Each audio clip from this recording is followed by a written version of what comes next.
Hey folks, how's it going? Dr. Spin, eclectic album reviews, and general musical meanderings. And I have an album that I'd like to bring your attention to that I discovered a couple of years ago by a project called FM-84 called Atlas. Atlas started showing up in my Facebook feed about mid-2018, and I finally decided to kind of take the plunge and check it out late 2018. Showed up in a roundup towards the end of that year, and the description of the album kind of caught my attention. It was 80s inspired synth pop from California, something to that effect. And I try not to indulge in too much nostalgic music, but there are some cases where nostalgia is very interesting. It's used in ways that are kind of important. And this has now kind of caught my attention that way. And I think that as great as the album is and as interesting as it is, the way that it uses nostalgia is worth discussing. M84 centers around a gentleman named Cal Bennett. And my understanding was Cal Bennett's from Glasgow and relocated to California, and that his wife was a lawyer. And so she has a very busy schedule. In order to keep himself busy, he started kind of crafting these 80s-inspired instrumental tracks.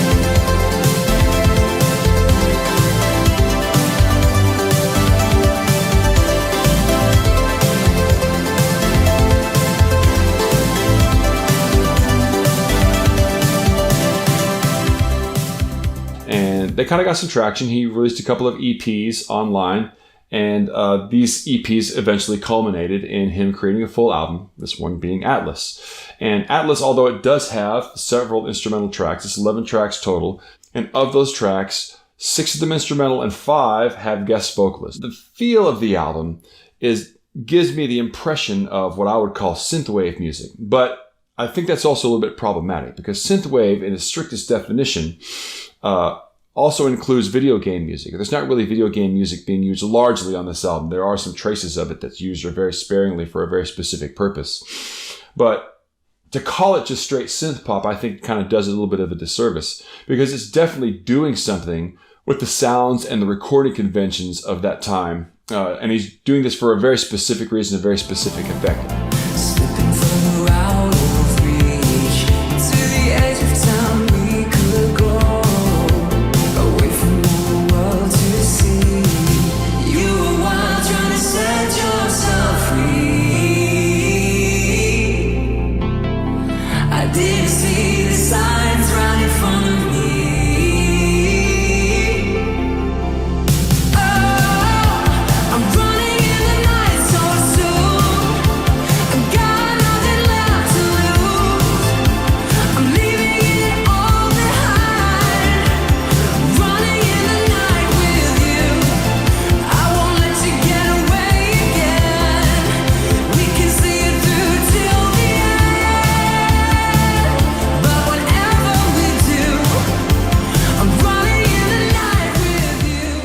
The driving force behind Atlas that really makes it so successful is the way that it uses nostalgia to a very specific effect. And nostalgia is kind of no joke. You know, we talked about nostalgia and we use the term kind of lightly, but especially in our contemporary landscape, nostalgia is something we kind of live, eat, and breathe. I think a lot more than we realize. Originally, nostalgia referred to the profound homesickness that sailors would feel when they were out at sea for a long time. Like they would actually physically get sick because they would get so homesick.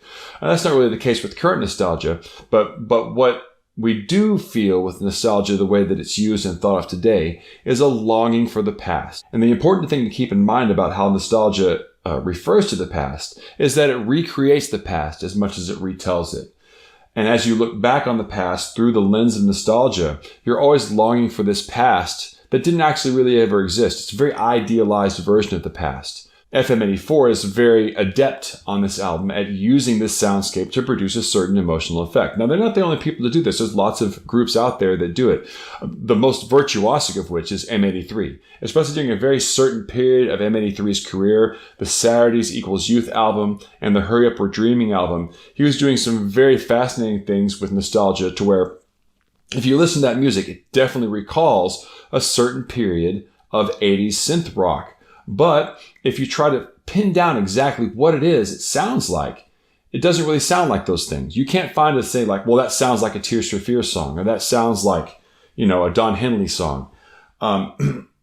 It has its own identity beyond that. But fascinatingly, it's always able to, through production and through various kind of subtle audio cues, is able to bring back associations with that past. FM-84 isn't quite as subtle in the way that they use their nostalgia, but they're no less effective at it. Definitely recall sort of like slightly discolored memories of your youth and the idealized things that happened back then. And especially when you start talking about the 80s, the idealized version of the 80s that it refers to feels very positive. You listen to this music and it feels very uplifting, and it feels very inspiring. And this temptation to remember the 80s as a sort of a simpler, more innocent time is very idealized, because for those of us that were there in the 80s, this sort of polished veneer that you hear in 80s music and the kind of uplifting feeling of a lot of that music hid a lot of really profound anxiety that we were going through at the time. We really felt like that atomic war could happen at any time during that time. Tensions were particularly high when the TV show The Day After came out. I remember parents and teachers warning that if students watch this, they might have some serious trauma involved with trying to depict the reality of what an actual nuclear war would be like. The show was released almost as a warning.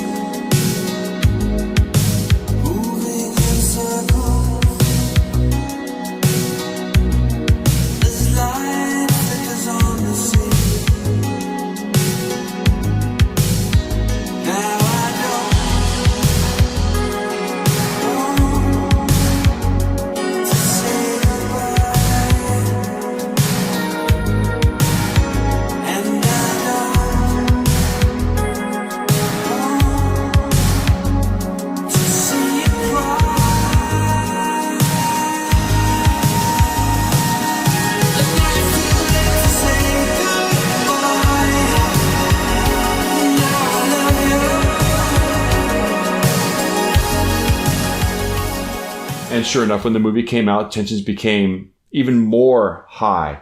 And I specifically remember not too long after that happened, going underneath my junior high school in the basement as part of a drill in case nuclear war broke out. We would be under the school. I mean, all of us knew that would have been useless, to be honest. But it felt like it's the only thing we felt like we could have done.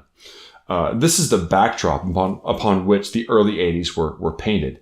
And definitely the time frame, I think, that FM-84 is kind of referring to. I mean, just by the very title of the album, you're talking about FM. The insinuation is FM radio in 1984. And the feeling that it refers to a simpler time is sort of an illusion created by the nostalgia that we experience. And that's not to diss on the music at all. It's not meant as a criticism. It's actually fascinating to me that the effect can be that this music can feel so uplifting and so positive, despite the fact that it's inspired by a time that had so much tension in it whenever we were actually in the midst of experiencing it. And I think acknowledging the way that the nostalgia is used on the album makes it that much more masterful. Because it uses nostalgia to such a great effect. I'm very curious to see how FM-84's progress is going to continue, because many of the vocal tracks on the album were sung by a gentleman named Ollie Wride. And Ollie Wride has since then kind of become a full-fledged member of FM-84 and part of the more creative process. And I think that the impression is that his songwriting capabilities are going to also be incorporated in the future of FM-84's projects. And that's, I think, going to be a really nice touch as the project moves forward. So I'm keeping my eye on them. I think especially later this year, there's supposed to be some new work being released by the more collaborative version of FM-84. And it'll be interesting to see how that plays out. Okay, that's all I have on FM-84 this week. Please go check them out on their Bandcamp site and check out not just Atlas, but several of their other EPs. I think are all pretty along the same lines, pretty consistent and worth checking out. If you like the post, please like it and subscribe it, and check me out over on Spotify because I've got a list going on over there. Share it if you really want to spread the love. Share the post, and next week I'll come back to you with another album. Until then, I'll catch you guys on the flip side.